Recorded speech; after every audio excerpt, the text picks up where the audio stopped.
Okay, so I've got my plan starting to come together. Still a long way to go, but it's definitely ready to be set up to export into some graphics programs like Photoshop and InDesign. And and there are a few different view types that I can go through the setup for. So I'll start with a plan view, and then we'll go into render perspectives. But one of the best things actually about Revit nowadays is the ability to customise the graphics, and that's something maybe people don't spend enough time on. So, oh yes, sure. So what's your computer number? Oh, actually, I can see there what you've got the null up. So, and anyone else who wants me to take this screen, just let me know. Oh yes. Oh, you do want me to take them? Okay. All right. Okay. Yep. Not station 3. Okay. Yeah, and this actually is probably just good to watch because there are lots of little steps, but mostly they're pretty straightforward once you know about them. So I've got the plan view, and now I want to duplicate that. And that's one of the most important things, realising that you can have as many copies of a view as you need, and you can have them set up for different graphics. And if you went to duplicate it, what did you go into? Oh, so I've just right-clicked on the view name, and then go to duplicate view, and then I'll choose duplicate with detailing. And if you're ever not sure which option there to choose, duplicate with detailing is generally the best one. And oh yes, yeah, no, okay, yep, sure, yep, sure. And actually, so Tiffany, did you want me to release yours? Do you know your computer number? Oh no, behind you. Yeah. So do you know what your computer number is? I think it says it on the computer on the top of Do you want me to release your screen? yes. What's your computer number? On the sticker on the computer? On the left, on the computer. On top of the computer. No, to the left is your computer. Yep, on top of that. 7, yep. Yep, there you are. Okay, so I've got a copy now of the ground floor. And then I'm going to right-click on that new view name and go to rename. And I'm going to call it maybe what I want it to be on my sheet. In other words, the name I want it to have on the sheet. So I'll call it ground floor plan. Okay, so that way I can hide things. So I'm just going to right-click on the reference planes, hide in view category, and the shortcut for that is VH. So let's sort something else I can hide by category.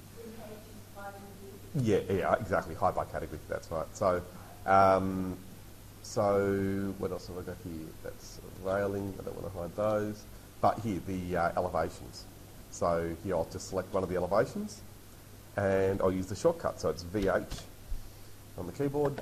Does the same thing. That hides the category. But if you just want to hide one thing, of course, it's hide by element. So I'll right-click on one of these sections, and I can go to hide in view elements, and that just hides one of those instead of all of the sections. And the shortcut for that's EH, which is element hide.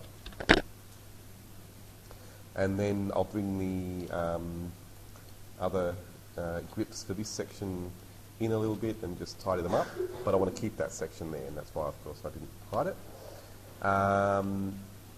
Other things that, well, that stair actually I do want to have later, but for now it's getting in the way, so I'll just hide that as well, EH, and I'm going to zoom out to see if there's anything else. So I've got these railings actually that are, again, in the way, and I don't want them, but just to show you another way of hiding things, just make sure you know about cropping. So down here you can see you've got these two buttons that look like, well, they're squares. So that's the old way of cropping. You'd have two squares, in other words, two right angle, bits of metal. And that's what they use for cropping, so that's always the symbol for crop. And so make sure you realise there are two buttons that control cropping. The one on the right with the light bulb on it hides and unhides the cropping region. And so now I can see it. I'll bring that in to crop the handrails that not meant to be there. And so then you can use the same button to hide the crop region again, but then just make sure you realise the button next to that turns cropping on and off. So when I click on that button, it's now got cropping turned off. And so even though the crop region is still where it was, I can show the crop region again, and you can see there that it's been brought in close to the building, but we've got the ability to have cropping on and off, which is really useful actually, because sometimes you want to disable the cropping just to find something, but still keep your crop region where it was.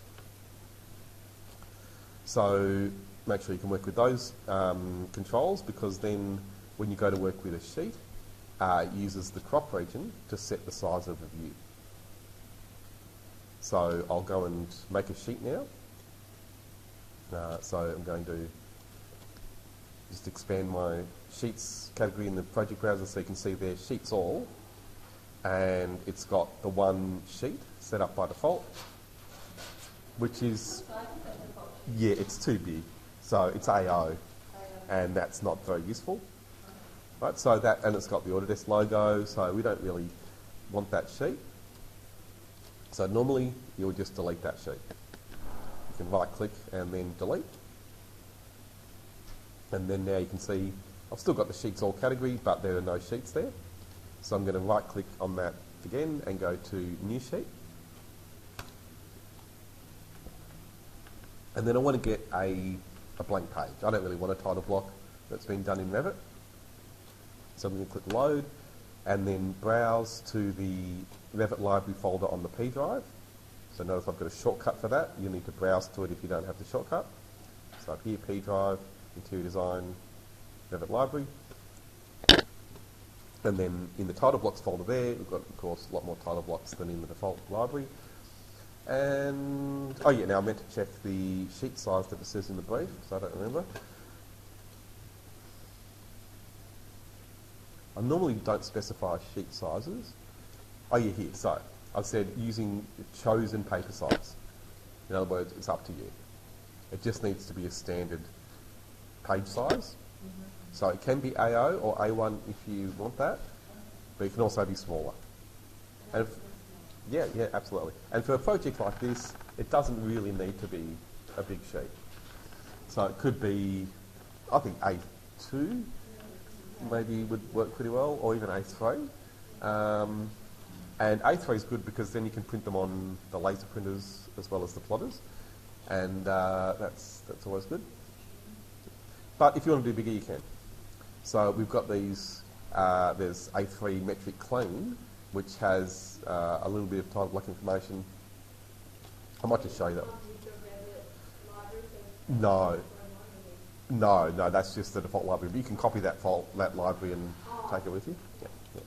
Yeah. So this one is a fairly minimal title block, but it's still not what I want.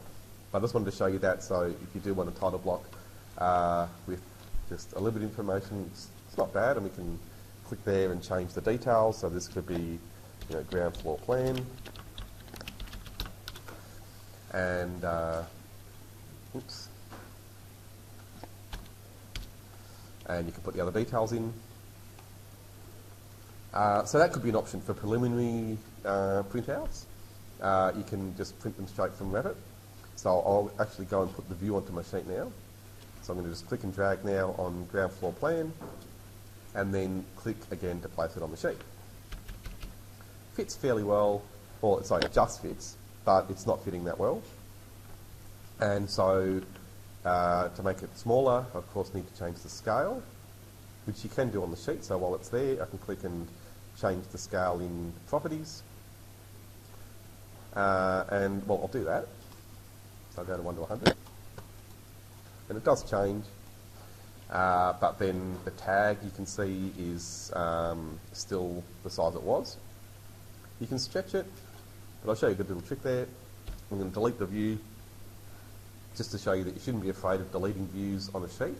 It doesn't delete the view, it just deletes it from the sheet. So now if I drag it back onto the sheet, it'll resize the tag for 1 to 100. No, I don't think so. So, I mean, 1 to 50 would be more standard actually for interior design. So, if you can do 1 to 50, that might be good. But yeah, no, there's no requirement. Just not 1 to 200. So, 1 to 100 would be about the smallest. But yeah, let's say I want to do 1 to 50. And also, I don't want this title block. I want to show you how you can change all of these things. So, firstly, I'll change the page. So now I'm just going to select it, go to Edit Type, and then you can click Load, and then choose a different title block. Oh, that's good. Yeah. So watch out, if you delete a page or a title block from a view, from a sheet view, it's very difficult to put them back. And it's usually easier just to make the whole thing again. So don't delete them like this and then try to put it back in. That doesn't work very well. Edit page. Yeah, so the trick is select it and then go to Edit Type, and you'll get that Load button and you can change it to a different page. So now I can change the scale back to 1 to 50, and it's going to fit fairly well. And now I can do that thing of deleting it and then dragging it back on to get the tag to resize, but I actually don't want the tag. I want to do most of my annotation in InDesign. So I'm going to go here to the view scale and change that to, the type up here to no title. And that just turns the tag on. So that makes it a bit cleaner. So then I just wanted to show you some different options you've got for graphics before we move on to the perspective. So you can work with the view on a sheet. So if you select a view when it's on a sheet, it'll say it's a viewport. And then you can activate the view. And have you done Paperspace and Model Space on layouts in AutoCAD? Yeah. So in AutoCAD, you know when you make layouts and you work with viewports and you have Paperspace and Model Space? Yeah, so it's exactly the same in Revit. When you click Activate View, that's like going into Model Space. And there's no Deactivate View button as far as I know. So the easiest way to get back out, you can double click, but if you right click anywhere, then you can deactivate the view and then you're back to the page. And maybe just so that you've got something else to see there, I will put another view on the page. So I'm going to bring this plan, actually I'll bring it down, and then I'll get a section. So back to my plan view, and just so I can show you there, the section is section 4. And in fact, I didn't need to go back to the view. I could have selected the plan and gone to activate view, and then it's just as though I'm working in the view and I can select the section there. And so again, now that I know, right click and deactivate the view, and then go and find section 4, click and drag, and I can place that on the sheet, and we can see it's going to be tough fitting this. I'm going to go to A1, I think. So I'll select my page border now, go Edit Type, Load, and go to A1 Metric Blank. This one does have a border, even though I called it blank. And that's all right, I'll live with that. In fact, I'll show you how to change that. So I'm going to select that page. It's really easy. You can click Edit Family and then change things. So I'm just going to delete these inner lines. And I'm not going to worry about saving it. I'm just going to click Load into Project, override existing version, and that's going to change it in the project. So now I can come back to the views. So I'll select the section, change it to 1 to 50 as well, so it's going to be the same scale as the floor plan. And then I can drag it. And another thing you get in Revit is that line to show you when they're aligned. So hopefully you can see, I'll just do that again, this dashed line that comes up, and that tells you that the section then is projecting from the floor plan. So then I'll just hold down Control to select the plan as well, and I can nudge that across and position them a little bit better on the page. So now I can select the section, and do basically the same things as I did with the plan. I'm going to set the view to no title. I'll activate the view and then hide things that I don't want, like the section view and the reference planes. And I don't want that light either. That'll do. So then I'm going to set the graphics to shaded so that it's basically the same as the plan. If we could try other graphics, realistic might work well. Actually, I think that's actually what I've got in plan, so I'll do realistic. And I've also got a crop region. So that border there is a crop region just like I had with the plan. So I can use that to crop things I don't want to see. And again, you can turn that crop region off or hide it using the same option down the bottom. So now I want to move the section on the sheet, so I'll right click and deactivate the view, and I can nudge that into position.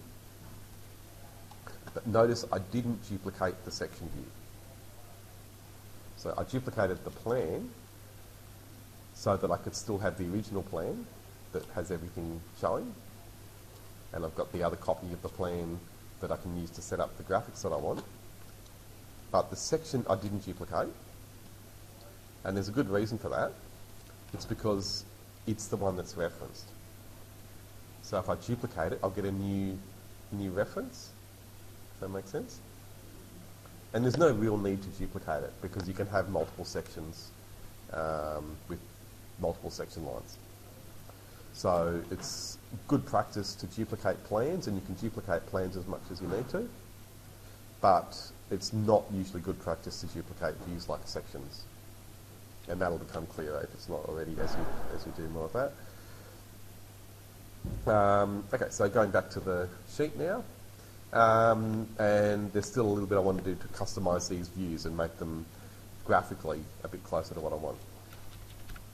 So I'm going to select the plan, activate view, and then a great option for customising the graphics is down here. You go to that cube, which is a graphics, what's it, visual styles? Yeah, visual style button.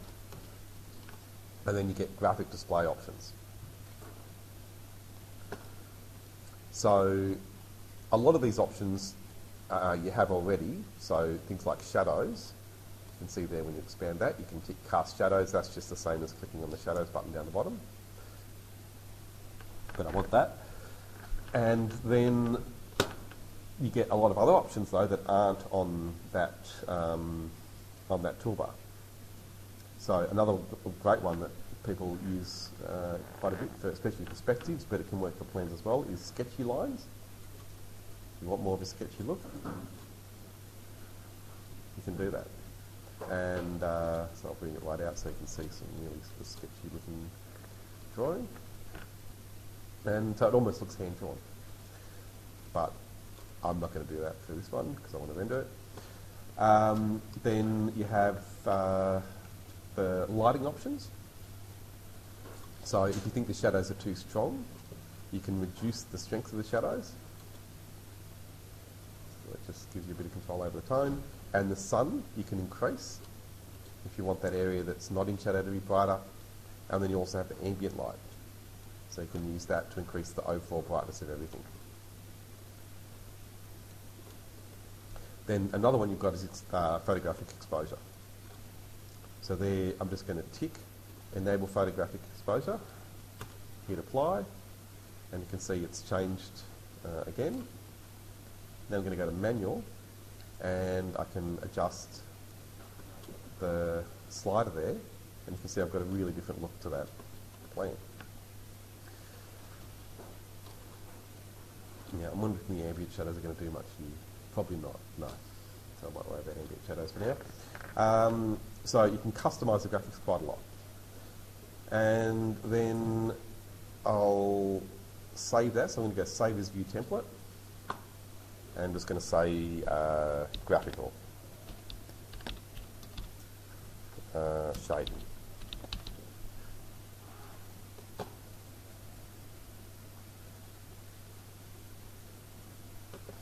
Okay, so I'll click OK. And then I'm going to just do one last thing with this view, can see the shadows are going outside the building. I don't want that. I just want to have the shadows inside the plan. So I'm going to go to sun settings and then just turn the ground plane off. So that's just taken all those outside shadows off. So I'm going to right click and then deactivate the view, and now do something similar with the section. So I'm going to right click there, activate the view, and go to graphic display options. And, oh no, sorry, I'm going to firstly right click on the view in the project browser. It may not give you a template, but I'm going to try it. I'm going to go apply template properties, and then see, there we are, graphical shading. There we go. So that's just applied all the same settings to the section as I had in the plan. Now there, because a lot of it's in shadow, I might just go back into the graphic display options and reduce the shadows a bit more. That's a bit better. Okay, so I'm not going to say this is the way you should be rendering your plans and sections, because it still sometimes is better to do this in Photoshop. But it's good to know that you've got the option of doing a lot of the graphics setup here.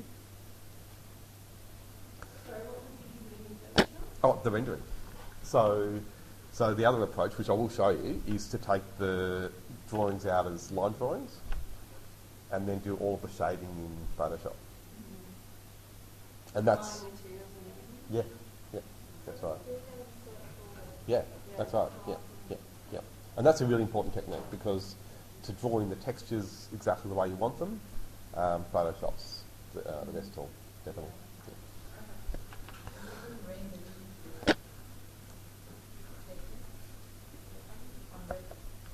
Yeah, well, you can. I mean, if you're looking at, yeah, and if you want to do a 3D render, like with the teapot, you don't get that option with plans and sections.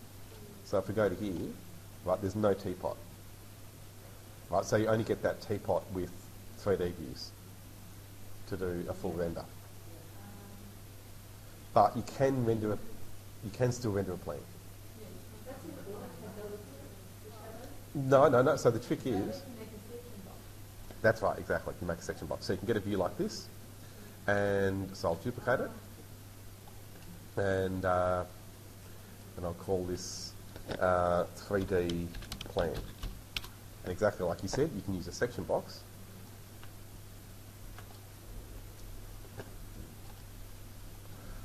Right, and then bring that in to crop out the things that you don't want. So it's just like 3D cropping, effectively. And now I can crop the top of the building away using the section box still.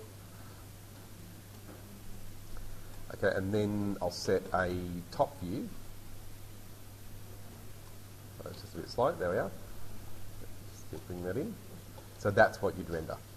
And you can render that. So you can see there I've got the teapot there, and I can render that. It works pretty well, but it's probably still not as important for you to know how to do that as it is to be able to do Photoshop rendering of plans.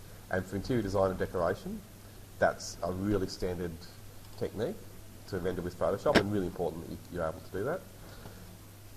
So that's the next thing I'll show you. So again, you can get reasonable graphics like this, and I'm going to do that. So I'm just going to go and print.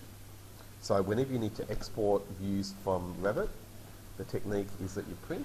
And sorry, Kelly, do you need the computer? Yeah, sure. Yeah, sure, no issues. Okay, so I'm going to go to print, and then print to PDF. Okay, so Adobe PDF is the virtual printer that lets you do that. Have any of you looked at other printing PDF virtual printers?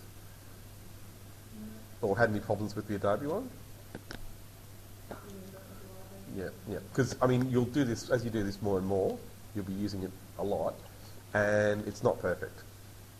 It'll freeze. You'll know what I mean when you're doing it. You know, the problem, it just hangs and then stops. So when that happens, of course you can't use it. So there are other alternatives to Adobe PDF. Maybe I'll talk to you about those later though. So just be aware of that though. It's not the only option. But in here, it's the one we need to use because it is all we have here except for the Microsoft one, which is worse.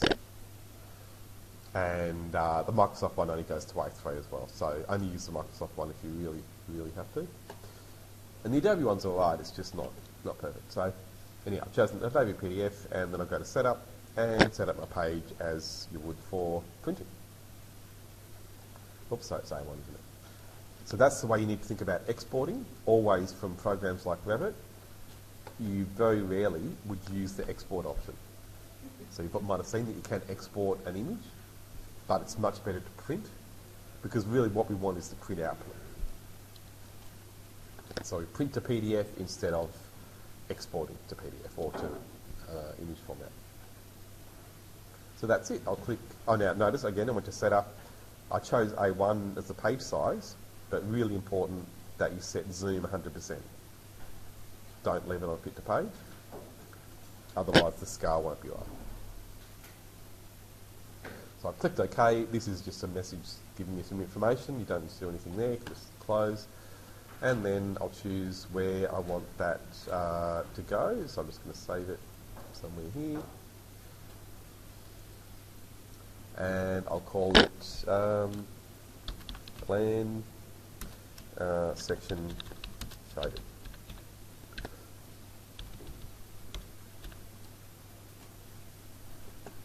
So your print option is actually how you say. Exactly. You're using a virtual printer essentially. Okay, so if we're at home, Yeah, you it works the need. same way? Yeah, you need the Adobe PDF virtual printer, but you get that with the Creative Cloud suite. So as long as you've got Creative Cloud, you'll have it. If you don't have Creative Cloud, there are free virtual PDF printers that you can download. So no export into PDF. No, that's right, exactly. Yep, that's right. Exporting works really differently, and it's not as good quality either. So when you export here, it's good to know that it's an option. You can export to an image, but that'll give you a JPEG or a TIFF or something like that, which can be useful, but again, the quality's not as good either. So now I can go into Photoshop and open that file just so you can have a look at it. So I've got Photoshop open, of course, and now I'm going to open a PDF. And you can, of course, open PDF files in Photoshop, just like I'm doing. And it'll give you a message asking, for the settings. Mostly they just need to realise that it's 300 DPI and leave it on that. I'm just, Leave it as a settings. no, I just went to, it just comes up automatically. That comes up with Yeah, yeah. And I've just changed the page size to centimetres. Oh, now a really important thing there, crop to media box, not bounding box. That way you get the page that you've set, not, it doesn't crop it back to the edge of the drawing. So change the page to centimetres. Oh, I just changed that so you can see the page size. Yeah.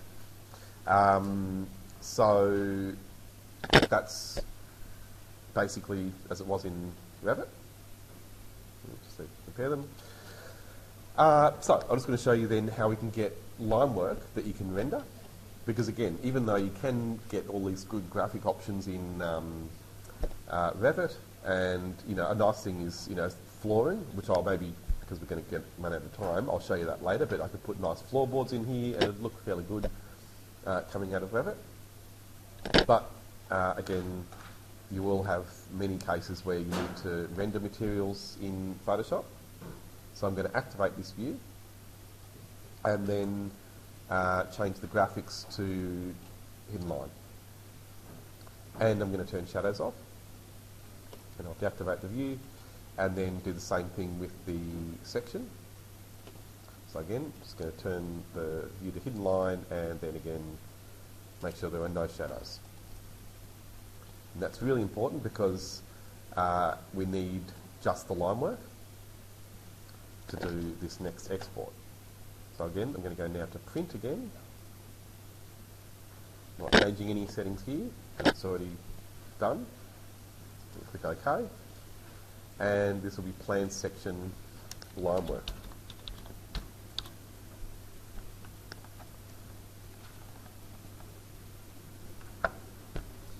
And now it's going to hang. This is what I mean. The Adobe one. Adobe software. When it's good, but sometimes it is just terrible. Let me get that together. So it's hanging. And it's a memory issue. When you've got lots of programs open, it will do this. So I don't have any choice. I've got to go and close some programs. It's painful. On my better computer, I don't have these problems because my better computer has more memory. Anyhow, I'm going to save this file, and that's good practice anyway, just save your work as you do it.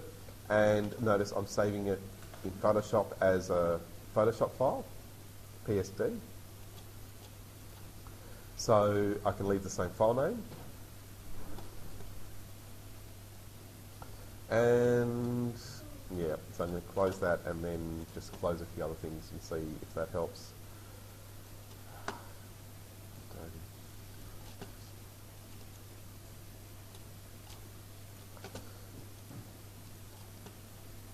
And then try again. But this is why you'll find it's extremely helpful to have other options for making PDF files. So Qt PDF is a pretty good free one that you can download.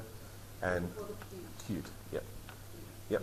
Qt PDF. Primo PDF's another good one. There are plenty of free virtual PDF printers. Let's try again. So plan section line work.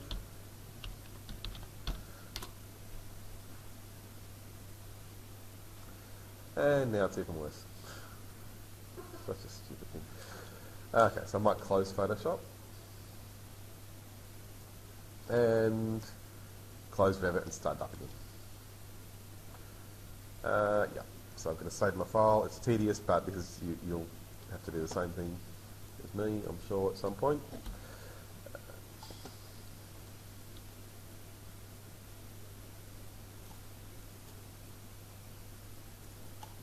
So notice I'm not going to bother saving that title block. That's probably a good thing for you to see as well.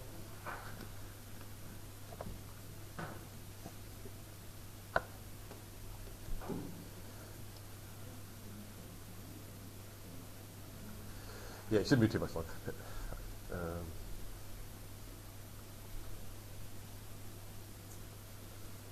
Okay, so third time lucky.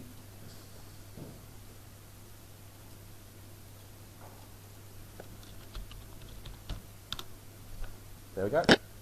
That's it. Now it's working. Okay, so that's done. Even though you can see it's still hanging here, if it opens up the PDF file, it's done. So I can close that. And there we are. Now, I think actually it didn't save my setup though, so I do need to do that yet again. And that's again probably a good thing for you to see because it'll make it clear why that setting's so important. So it's in setup, and yes, it's gone to fit to page. So I didn't keep my page size, but I can always choose it again now. A1, zoom 100%. So that's how it will be. And I will overwrite the file, and there we are, finally. Okay, so now back to Photoshop. So I'm not going to show you all the rendering you can do in Photoshop. Hopefully you do remember some of the things from Photoshop, but I at least want to show you how to get the line work set up. So I'm going to open this file, and there we are, plan section line work. And notice how it's already cut out. And that's the great thing about having a vector-based image, which is what I've just created. Okay, so again, it's already got a transparent background and it's cut around the line work, which makes it much, much easier to render. So I'll go and I'll show you some basic rendering. So I'm going to go and open the other one, the shaded one.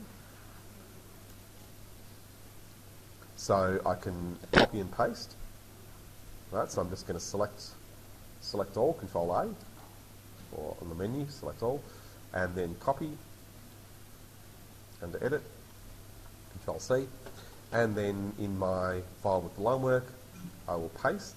Don't worry about using any of these tricky paste special options, you don't need them for this, just paste.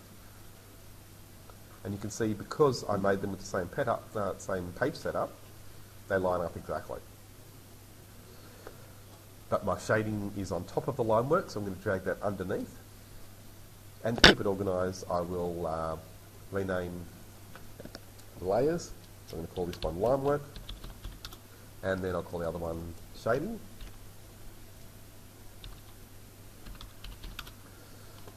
Right, so then I can adjust the shading layer, and a good trick there, if you're going to play with things like opacity, but that's going to make it have the checkerboard come through, which shows transparency. But I don't want to see that. I want to see it with a white background. So I'll just make a new layer, drag it to the bottom, and then fill it with white. So just in the edit menu. That just makes it a bit easier to see how it's going to look when it prints. And so the great thing about this setup now is that I can go and do some rendering. So let's say I want to put the floor material maybe in Photoshop. So I'll just start to do that. So with maybe just a rectangular marquee, I'm going to select the area that I want to render. So again, I'm not being too precise here because the line work's cut out. So I don't need to go around all of the walls and the other things. So I'm going to use Shift and then just add another selection to that. So again, I'm not sure how comfortable you are working with Photoshop and how much we need to cover, but maybe I'll go further into rendering after this, and we'll do some more next week. But here, essentially, I meant to take away that selection, so I'll just do that. So I am just going around the windowsill there, but otherwise it's fairly simple, just rectangular marquees, and I'll get the part in the middle.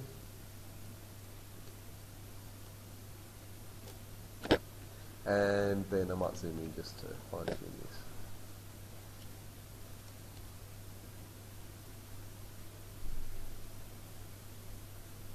Yeah. Okay, so that's my floor area, basically. And so before I do any shading, I'm going to click the Create New Layer button there, and go to I want to show you patterns, but again, I don't know how much you've done with these. So, have you worked with patterns before in Photoshop? Maybe not. You have a little bit? Okay, so maybe I'll start with basic shading. But yeah, since Photoshop is a key program, interior design and decoration, it probably should be your main tool for drawing. Once you've done the basic setup in the CAD program, you do a lot of the graphics, like the majority of the graphics probably with Photoshop. So you've just got to spend time working with it. So with the brush tool, not the brush tool, with the maybe just with the paint bucket tool we'll start with. You can obviously apply single colours. Now that's black, which is obviously not very good. So I'm going to change my foreground colour. Maybe I'll just use one of the swatches and get colour. So I've got there yellow, and then with the paint bucket, we can of course fill it in. You can see it's gone over the shading. Don't worry about that. I'll come back to that and show you how you can, some techniques for going around those other things. But what I want you to see there is that the line work still is over the top. So that's a really good way of rendering. Gradients as well are good. This colour, even just with a solid colour sometimes isn't so bad if you make it a bit more subtle. So there's nothing wrong with solid colour fills, but then of course you've got gradients to, of course, get a gradient fill, and they can be really effective as well. But then to show particular materials, you often will want to use patterns. And patterns aren't as hard as people think. So I'll just show you how easy it is to make your own patterns. So I'm going to go and open a material image. So in the wood folder here, I've got all sorts of wood textures. So I'll just get one of these. Maybe a lighter one. Maybe that'll do. Yeah. Okay, so I want to use that to make a pattern. So you just go to the Edit menu and then Define Pattern. It's that easy. So I'm going to give it a name, so I'll call it Wood Floor. So now back to my, not that one, back to my drawing with the line work. I'm going to go to Edit and then Fill. And then from that blending mode menu, you can choose, oh sorry, no, it's not from there. So from Contents, you can choose Pattern. And then from the options, you can set any pattern that you've made on that computer. So it's that easy. So I'll click OK, and you can see I've got a basic pattern. Now to control the size of it, you've got a few options. You can use the scripting, but that's a bit fiddly. So another option is to use a blend, or a layer style, sorry, is the right word for it. You get that by double-clicking on the layer, on the thumbnail, not the layer name as well. So here I'm just clicking on the thumbnail, and you'll see there is a pattern overlay option. And there I can choose the same pattern. And here you get the option to change the scale. So that's a nice interactive thing. The problem with this is that it's difficult to rotate the pattern using these options. So if you want to rotate it, you've got to use scripting, or the other option is just to go back and remake the pattern with the angle you want. Well, I thought you would have done it when you did Photoshop rendering before, but no, okay. So, well, it's good to start with the brush tool. Is that what you're doing, brush tool and things like that? No. Yeah. We used to make it into a tile and join them all together. Oh, no. Oh, yeah. Yeah. Yeah. Right. Right. Yeah, I mean, look, it's good to know the manual way. Copying and pasting for small areas, it's not so bad. And that's the way I started. But yeah, patterns do make this part a lot easier. Yeah. So yeah, so it's good to know about patterns. But still, the basic shading options, like I showed you before, gradients, paint bucket, and of course the brush tool is your number one tool for painting. And clone stamps, all those things are brilliant. But Photoshop's one of those programs, you just got to use it and keep using it, and you will pick up most of those things as you're using it. So the final thing I want to show you then is how we can then mask some of this pattern out. So I want to be able to see those chairs and the other things that I had shaded in Revit. So for that, I'm going to use a mask. Now, have you done any masking? You have? Was it Quick Mask? This one?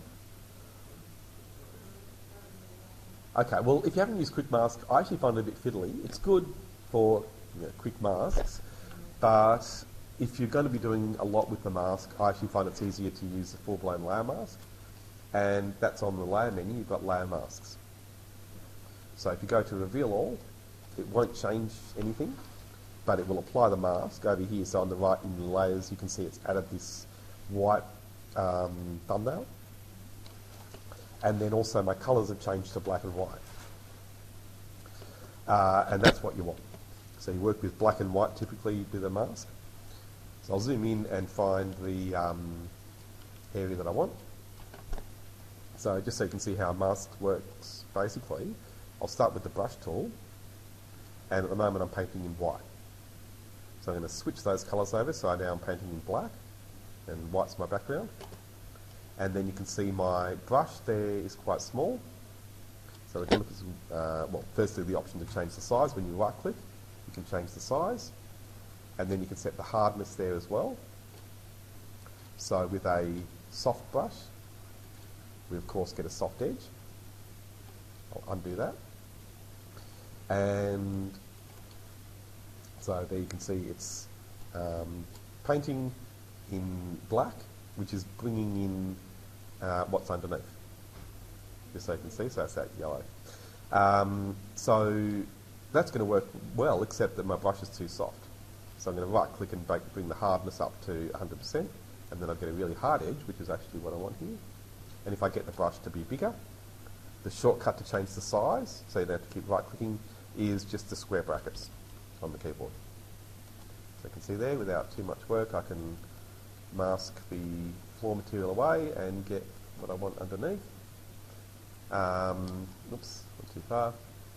And that's good enough. So I can do that for all these So things. you would recommend doing this instead of using all your colors? What about if it was a 6 Yeah, so that's different. So they're usually 3D rendered, but you still will combine things with and overlay things with using similar techniques in Photoshop for montages and things like that. So I'll do another demo on montages, and that's similar, but slightly different approach. Okay, so we can mask out all these different parts of the flowing. I'll just do it roughly for now, but you can see there that's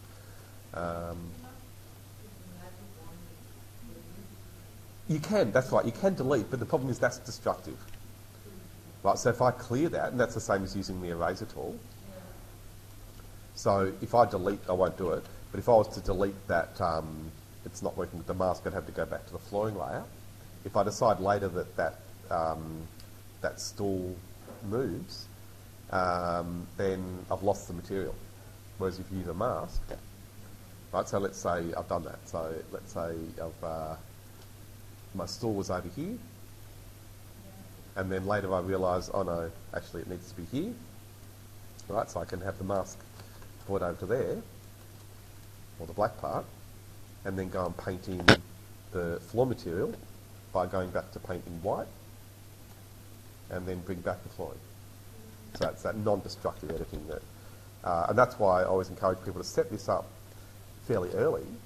You can have these drawings all set up with the masking and everything else, and then as you develop the design, it's not a problem if you have to change the drawing, because everything's still there on the layer, and you can just change the mask to adjust it. Yep, sure.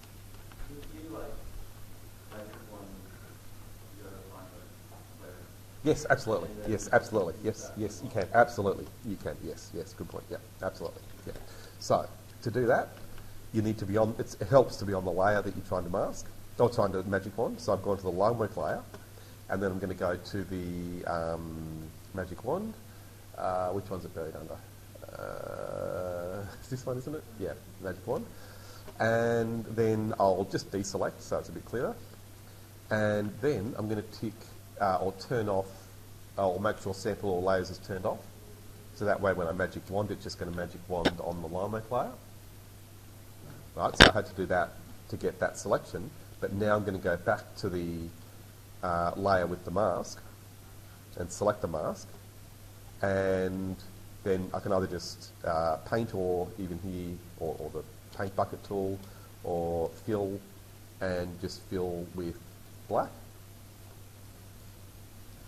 And that masks, so you can see, it's a bit hard to see, but on that that mask there, you can see there is a way of showing the mask. Forgotten. Anyway, you can see the mask bigger, but I've forgotten how to do it.